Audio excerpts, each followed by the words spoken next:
بسم اللہ الرحمن الرحیم۔ السلام علیکم ناظرین، پرانے وقتوں کی بات ہے۔ وہ کپڑے کا ایک تاجر تھا۔ شہر کے وسط میں ان کی دکان تھی۔ دکان پر ہمیشہ ہجوم رہتا۔ دور دراز سے لوگ ان سے کپڑا خریدنے آتے تھے۔ وہ اسودہ حال اور خوشحال تھا، البتہ لوگوں میں اس کی شہرت ایک بخیل اور کنجوس شخص کی تھی۔ اتنی دولت لے کر یہ قبر جائے گا، کسی غریب کے لیے پھوٹی کوڑی نہیں نکالتا، بخیل کہیں کا۔ لوگ دکان کے سامنے سے گزرتے تبصرہ کرتے۔ ایک دن مسجد کا امام کا گزر ان کی دکان کے پاس سے ہوا۔ امام صاحب نے از را نصیحت ان سے کہا، یہ مال قبر میں سانپ بن کر لپٹ جائے گا، کچھ خوف خدا کرو، غریبوں کا کچھ خیال رکھیں، شہر کے کسائی کو دیکھ کر ہی حیا کرو۔ روزانہ ان کی دکان سے مسجد کے مسافر خانے میں گوشت آتا ہے۔ سبزی والے کو دیکھ لیں، روزانہ گلی کے نکڑ والی بیوہ کے گھر ان کے ہاں سے سبزی جاتی ہے۔ پرچون والے نے تو جنت ہی خرید لی ہے۔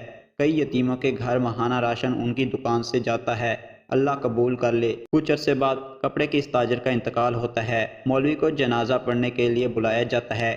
مولوی صاحب ناگواری میں کہتے ہیں، کم وقت گزر گیا، اب کپڑے کے تھانوں میں دفنا دو۔ ان کی تدفین کے کچھ دن بعد کسائی کا وہ گوشت، سبزی والے کی سبزی، پرچون والے کا وہ راشن مستحق تک پہنچنا بند ہوتا ہے۔ بات شہر میں پھیل جاتی ہے۔ مولوی ساتھ جھکائے مجمع کے سامنے بیٹھے ہوئے ہیں، کم وقت خاموشی سے جنت کا سودا کر گئے۔ معلوم ہوا کہ مستحق تک جو گوشت، سبزی اور راشن بھیجا جایا کرتا تھا، اس سب کے پیسے وہ دیتا تھا۔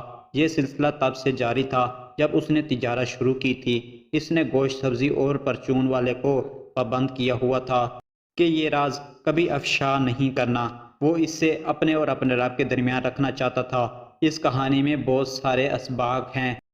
ایک اہم سبق یہ ہے کہ کسی شخص کے متعلق رائے قائم کرنے میں جلد بازی نہیں کرنی چاہیے۔ ممکن ہے وہ ایسا نہ ہو جیسا ہمیں نظر آتا ہے۔